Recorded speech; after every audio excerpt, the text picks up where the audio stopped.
I thought she loved me, but love doesn't come with poison. Every meal became a test of survival, not trust. This is the story of how I uncovered her plan and saved myself. "You said you loved my cooking," she grinned, setting the plate down in front of me. "My name is Elliot. I am 41 years old, and I have been a paramedic in Charleston, South Carolina for the past 15 years. I met Natalie 6 years ago at a coffee shop near the hospital. She was reading a book about herbal remedies, and I thought that was charming. We married her 8 months later. The chicken salad she placed before me looked normal enough. White chunks mixed with celery. Maybe some herbs, but the smell hit me before I could pick up I stayed silent, but my mind was racing ahead of her plan. The air felt heavier each day, but I kept my calm. Fork, something sour, something wrong. I had smelled spoiled food plenty of times in my line of work, responding to calls at neglected homes or dealing with food poisoning cases. This was close. "Eat while it is still cold." Natalie said, her voice unusually cheerful. I watched her move to the counter and start assembling her own lunch. Turkey slices, fresh cheese, crisp lettuce, a completely different meal. She hummed while she worked something she rarely did anymore. We had grown distant over the past year, long silences at dinner separate in moments like these. Quiet observation was my greatest weapon. I could see through her fake smiles, and I waited for the truth. Bedrooms for the past 3 months. She blamed my work schedule. I blamed her mood swings. "Aren't you having any of the chicken salad?" I asked. "I already had some earlier," she replied without looking at me. "Made a big batch this morning." I set the fork down and studied her. Natalie was 36, worked part-time at a wellness center downtown, and had recently started taking online courses in nutrition. She often talked about the power of natural ingredients and how food could heal or harm. I had always supported her interests, even when the air felt heavier each day. But I kept my calm. Every word she spoke felt like part of a script she rehearsed. Seemed a bit extreme. She turned around and caught me staring at the untouched plate. "Something wrong?" she asked, tilting her head, just tired from the double shift. I said, "Let me wash my hands first." I walked to the bathroom and splashed cold water on my face. Something was happening here, something I could not quite name. Natalie had been acting strange for weeks, small things forgetting to tell me about phone calls, moving my belongings without asking. Yesterday, I found my favorite coffee mug in the garbage cracked down. I could see through her fake smiles, and I waited for the truth. I stayed silent, but my mind was racing ahead of her plan. The middle, she said, it must have fallen. But I had used it that morning without any damage when I returned to the kitchen. She was sitting at the table with her sandwich, watching me expectantly. The smell from my plate seemed stronger. Now I picked up the fork again and moved some of the chicken around underneath. I could see darker pieces mixed in with the white meat. The celery looked wilted, and there was an oily film on top that had not been there before. This was not fresh food. This was something else entirely. I had always. Every word she spoke felt like part of a script she rehearsed. In moments like these, quiet observation was my greatest weapon. Been the type of person who gave others the benefit of the doubt, growing up in a family where my father worked 2 jobs and my mother managed 3 kids. I learned early that people made mistakes when they were stressed when I became a paramedic. That mindset served me well. People called us on their worst days, and I found that patience and understanding usually worked better than judgment. Natalie had seemed like someone who shared those values during our early relationship. She would pack healthy lunches for my shifts and leave. I stayed silent. But my mind was racing ahead of her plan. The air felt heavier each day, but I kept my calm. Encouraging notes in my uniform pockets, she talked about wanting to help people through nutrition and natural healing. I respected that. After dealing with overdoses and accidents every day, I appreciated her focus on prevention and wellness. But things had started changing about a year ago.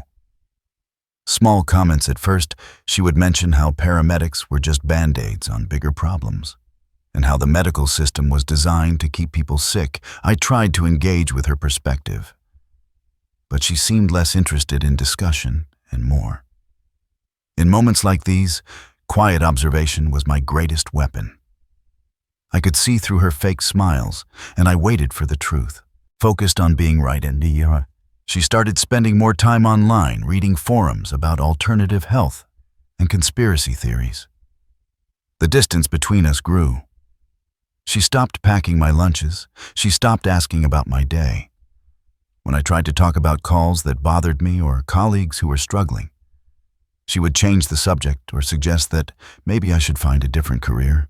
She said the stress was making me toxic and that she could feel my negative energy affecting her own health.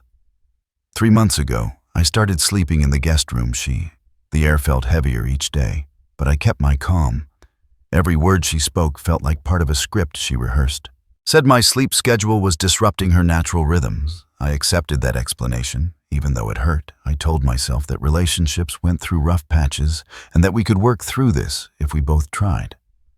But now sitting at this table with spoiled food in front of me and watching her eat her fresh sandwich, I realized that maybe only one of us had been trying the phone calls she forgot to mention. We're probably important. The broken mug was probably not an accident, and this chicken salad was definitely not a... I could see through her fake smiles, and I waited for the truth. I stayed silent, but my mind was racing ahead of her plan. Mistake I thought about the past few weeks, how she had insisted on doing all the grocery shopping alone, how she had started cooking meals separately, claiming she was following a special diet, how she would ask detailed questions about my work schedule and when I would be home.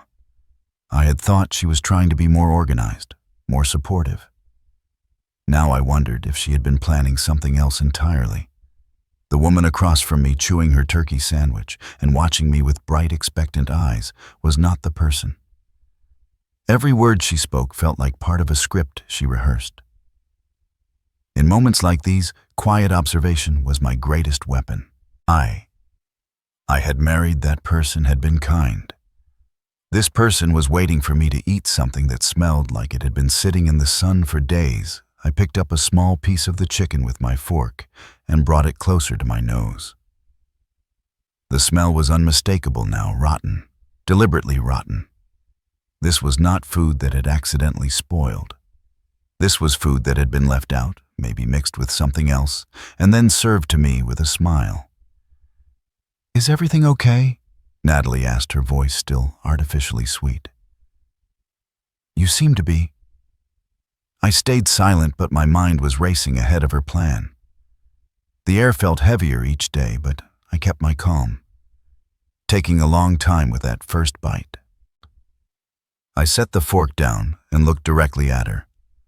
"How long has this been sitting out? What do you mean?" She laughed. "I made it fresh this morning, just like I said. It smells spoiled." Her expression shifted slightly. The cheerful mask slipped for just a moment, and I saw something else underneath. Something cold, something calculating. "Maybe your nose is off from all those chemicals you deal with at work," she said. "You know how that job affects your senses?" I stood up from the table. In moments like these, quiet observation was my greatest weapon. I could see through her fake smiles, and I waited for the truth. Hands were steady, but my mind was racing. This was not a misunderstanding. This was not an accident. My wife had deliberately served me spoiled food and was now gaslighting me about it. The woman I had shared a bed with for years, the woman I had trusted with my life, was trying to poison me. "I think I will pass on lunch today," I said quietly. "But you love my cooking." She insisted, her voice getting sharper. "You always say how much you appreciate the effort I put in." The air felt heavier each day, but I kept my calm. Every word she spoke felt like part of a script she rehearsed. I walked to the sink and washed my hands thoroughly behind me. I could hear her moving around the kitchen, probably putting away her own meal when I turned around. She was standing near the refrigerator, arms crossed, studying me. "You know," she said, I put special ingredients in that batch, things that are really good for you, herbs and supplements that could help with your stress levels. I could see through her fake smiles, and I waited for the truth. I stayed silent, but my mind was racing ahead of her plan. Special ingredients, just some natural additions, things you probably would not understand. I felt a chill run down my spine. Special ingredients, natural additions. She was admitting to putting something in my food. Something beyond the obvious spoilage. This was not just negligence or even malice. This was planned, calculated, dangerous. I excused myself and went to the bathroom again.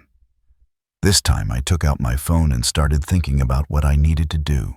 I could not eat that food. I could not pretend this was normal. And every word she spoke felt like part of a script she rehearsed. In moments like these, quiet observation was my greatest weapon. I definitely could not trust that this was the first time she had done something like this. When I came back to the kitchen, Natalie was loading the dishwasher, humming again. She looked up at me with that same bright smile. "Feeling better?" she asked. "Much better." I said, "Actually, I think I might be hungry after all." I stayed silent, but my mind was racing ahead of her plan. The air felt heavier each day, but I kept my calm. I sat back down at the table and reached for my phone, placing it casually next to my plate. You know what, before I eat, let me just check if there are any calls from work. Sometimes they need me to come in early. Of course, Natalie said, but I caught the slight tension in her voice. Take your time. I opened my phone and pretended to scroll through messages while actually navigating to the voice recording app. With practiced fingers, I started recording and placed the phone face down on the table. The microphone still picking up sound in my job. In moments like these, quiet observation was my greatest weapon. I could see through her fake smiles, and I waited for the truth. Documentation was everything I had learned to gather evidence before acting. So tell me more about these special ingredients, I said, picking up the fork again, but not taking a bite. I'm always interested in your nutrition research. Her face lit up with genuine enthusiasm. This was the opening she had been waiting for. Well, she began moving closer to the table.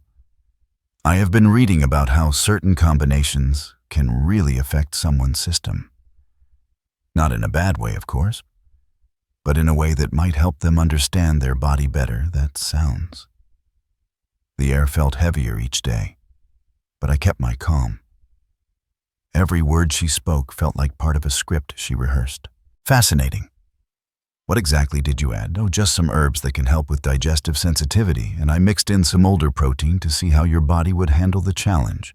Your immune system is probably too dependent on fresh food. I kept my expression neutral, but my heart was pounding. She was openly admitting to contaminating my food. Older protein, the chicken salad from Sunday's batch. It has been sitting in the refrigerator for a few days. I thought it would be interesting to see how your system responds to something that is not. I could see through her fake smiles, and I waited for the truth. I stayed silent, but my mind was racing ahead of her plan. Perfectly fresh, most people are too pampered when it comes to food safety. So this is like an experiment, exactly, she said, clapping her hands together. I have been reading about how people in other cultures eat aged foods all the time, and they are perfectly healthy. Americans are too obsessed with expiration dates and refrigeration. I thought this could help you build tolerance. I nodded as if this made perfect sense while my mind reeled.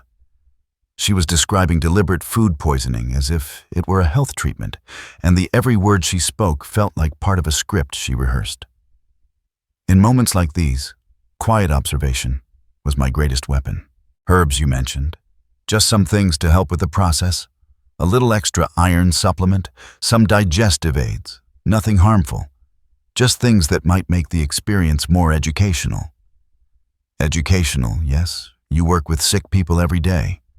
But you have never really experienced illness yourself. I thought this might give you more empathy for your patients. The recording was capturing every word.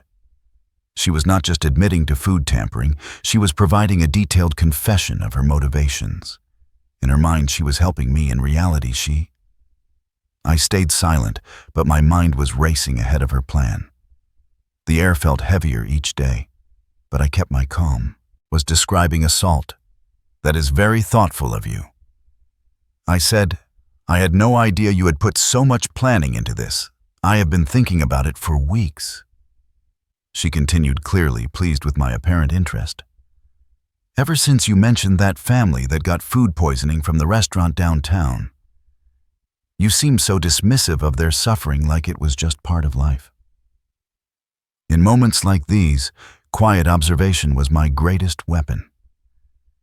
I could see through her fake smiles, and I waited for the truth. I thought maybe you needed to understand what that feels like. I remembered that call. A family of 4, including 2 young children, had been hospitalized after eating contaminated seafood. I had not been dismissive of their suffering. I had been frustrated with the restaurant's negligence. But somehow in Natalie's mind, my professional response had been interpreted as callousness that needed correction. So this has been in the works for a while.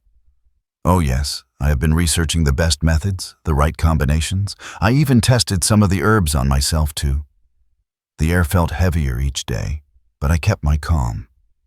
Every word she spoke felt like part of a script she rehearsed. Make sure they would not cause any permanent damage. I am not trying to hurt you, Elliot. I am trying to help you grow. She reached across the table and touched my hand. Her skin felt cold despite the warm kitchen. I love you too much to let you stay closed off from experiences that could make you a better person. The woman I had married was gone. This person wearing her face and using her voice was someone else entirely. Someone who believed that poisoning me was an act of love. I excused myself to use the bathroom again, taking my phone with me. I could see through her fake smiles, and I waited for the truth. I stayed silent, but my mind was racing ahead of her plan. Once the door was locked, I stopped the recording and quickly sent it to my email account, then forwarded a copy to my brother James, who lived across town. If something happened to me, there would be evidence my hands were shaking now. Not from fear, but from anger. How long had she been planning this? How many other experiments had she conducted without my knowledge? I thought back over the past few months, trying to remember times when I had felt sick or off after eating her food. There had been a few instances, a stomach bug that lasted 3 days, and every word she spoke felt like part of a script she rehearsed. In moments like these, quiet observation was my greatest weapon. February. A headache that wouldn't go away. After a dinner she had prepared a night of nausea that I had attributed to stress from work. I had been slowly poisoned for months, and I had thanked her for taking care of me. I opened my phone again and called the non-emergency line for Charleston Police. This is Elliot McKinney. I am a paramedic with Charleston County EMS. I need to report attempted food poisoning. I have evidence and the situation is ongoing. The dispatcher took my information and said an officer would be at my house. I stayed silent, but my mind was racing ahead of her plan. The air felt heavier each day, but I kept my calm. Within 20 minutes, I asked them to park down the street initially, so I could finish gathering evidence when I returned to the kitchen. Natalie was on her phone speaking in a low voice to someone. She quickly ended the call when she saw me. Who was that? I asked. Just my sister. I was telling her about our conversation. What did you tell her that you were finally starting to understand my perspective on health and wellness? She has been encouraging me to be more assertive about sharing my knowledge with you. So other people knew this was, in moments like these, quiet observation was my greatest weapon. I could see through her fake smiles, and I waited for the truth. Not just Natalie's isolated delusion, she had been discussing her plans to tamper with my food with family members. I wondered how many people in her life had encouraged this behavior, or at least failed to discourage it. I think I am ready to try that chicken salad, now I said. Sitting back down, really? Her eyes brightened. I am so glad you are open to new experiences. I picked up my phone and started another recording before I eat. Can you tell me again about all the special ingredients? I want to make sure I appreciate everything you put into. The air felt heavier each day, but I kept my calm. Every word she spoke felt like part of a script she rehearsed.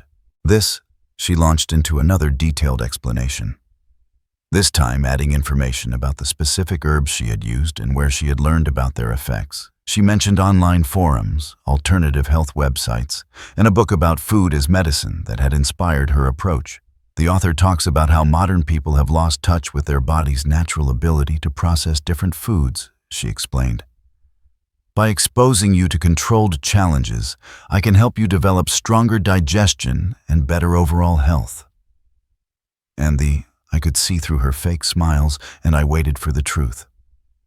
I stayed silent, but my mind was racing ahead of her plan. Older chicken.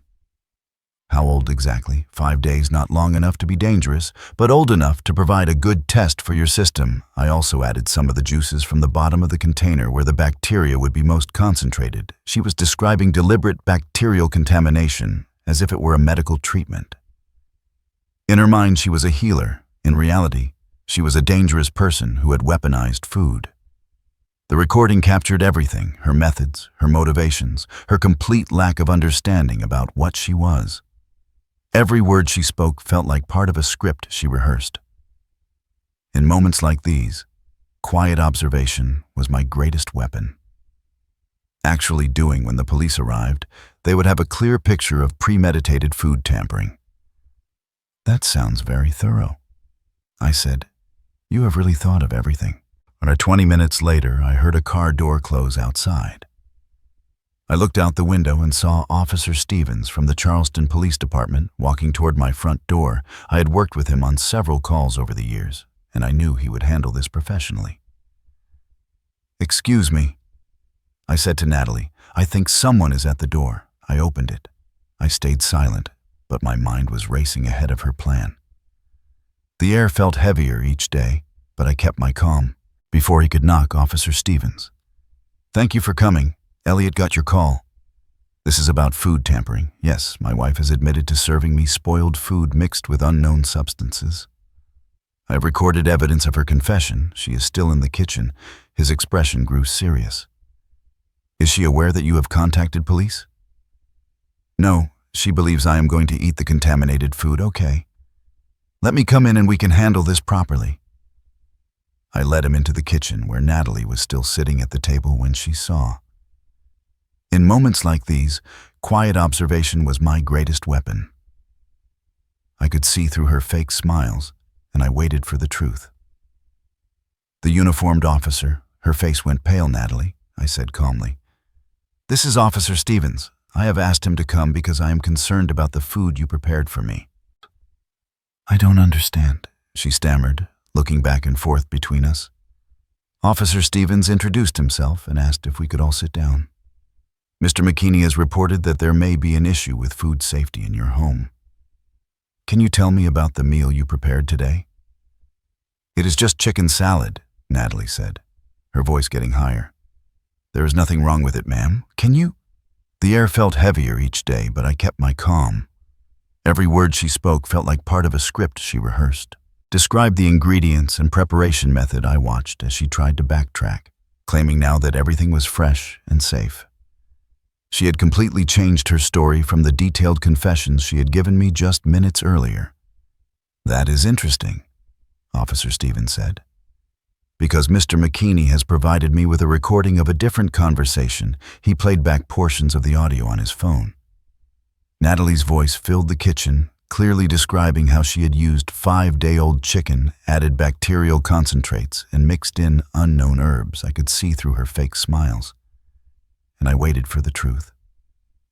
I stayed silent, but my mind was racing ahead of her plan, as part of an experiment to test my immune system. As her own words played back, Natalie's expression crumbled. "That was taken out of context," she whispered. "Ma'am, this is a very clear recording of you admitting to food tampering with intent to cause illness. That is a serious crime. I was trying to help him," she said, her voice breaking. Everything I read said that controlled exposure could build immunity. I wasn't trying to hurt him. Officer Stevens looked at the plate of chicken salad, which was still sitting on the table. Every word she spoke felt like part of a script she rehearsed. In moments like these, quiet observation was my greatest weapon. Where I had left it, we are going to need to have this tested, and I need you both to come to the station so we can get formal statements. Am I under arrest? Natalie asked. At this point, you are being detained for questioning, depending on what the food analysis shows and what you tell us at the station. Charges may be filed. As he began reading her rights, Natalie looked at me with genuine confusion. I don't understand why you called the police. I was trying to help you become healthier, Natalie, I said quietly. Poisoning someone is not healthcare, I stayed silent, but my mind was racing ahead of her plan.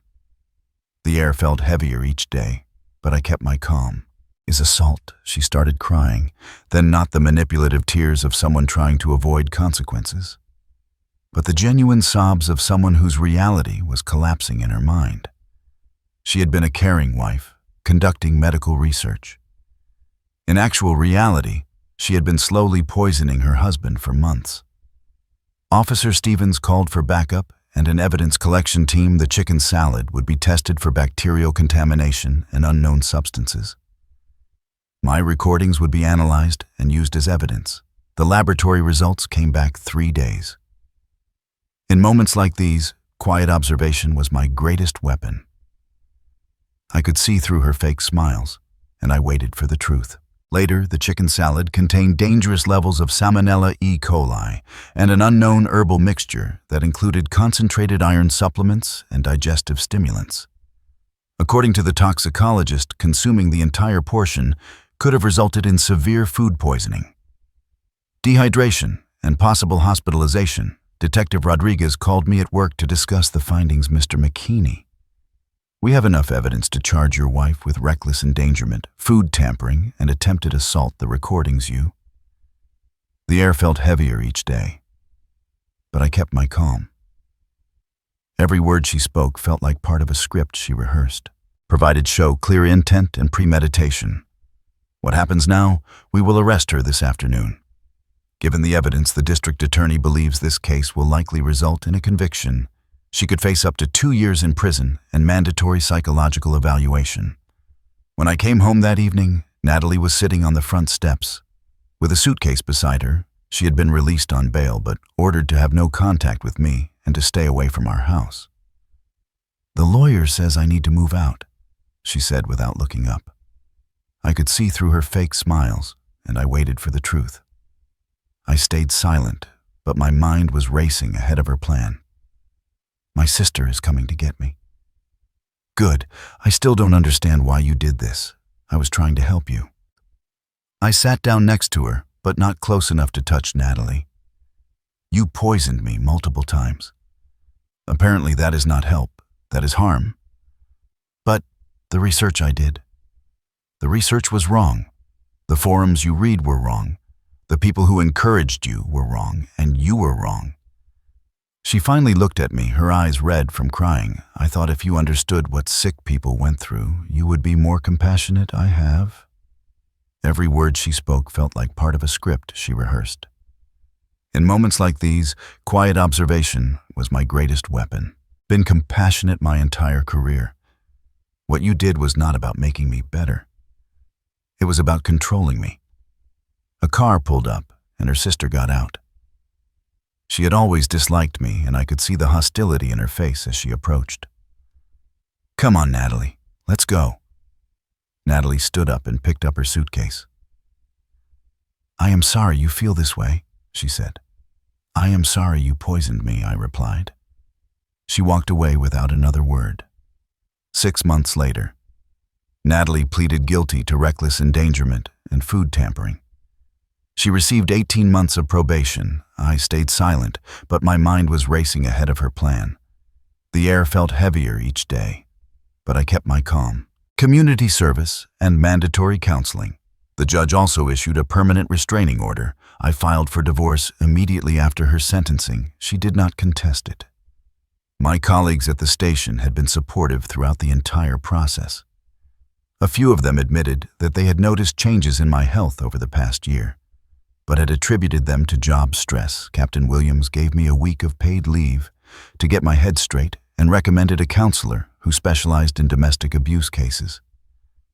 "This was not your fault, Doctor," Hansen told. In moments like these, quiet observation was my greatest weapon. I could see through her fake smiles, and I waited for the truth. Me, during our first session, recognizing abuse, when it comes disguised as care, is incredibly difficult, especially when it involves someone you trust completely. The counseling helped, so did the distance from Natalie and her toxic influence. I started sleeping better, eating better, and feeling more like myself again. I moved to a smaller apartment downtown, closer to the station. I kept the furniture simple and the refrigerator stocked with food. I prepared myself. I learned to cook properly, following actual recipes instead of experimental. The air felt heavier each day, but I kept my calm. Every word she spoke felt like part of a script she rehearsed. Nutrition theories on weekends. I volunteered at a local food bank. There was something healing about handling safe, nutritious food and knowing it would help people instead of harm them. I started dating again after 8 months. Nothing serious, just coffee and dinner with people who understood that trust had to be earned. Slowly, I found myself paying attention to small details, watching how people treated food, how they talked about health, whether they respected boundaries. The experience had changed me, but not in the way Natalie. I could see through her fake smiles, and I waited for the truth. I stayed silent, but my mind was racing ahead of her plan. Had intended, instead of making me more empathetic to illness, it had made me more aware of the people who cause it. I learned that sometimes the most dangerous person in your life is the one who claims to love you the most. Every word she spoke felt like part of a script she rehearsed. In moments like these, quiet observation was my greatest weapon.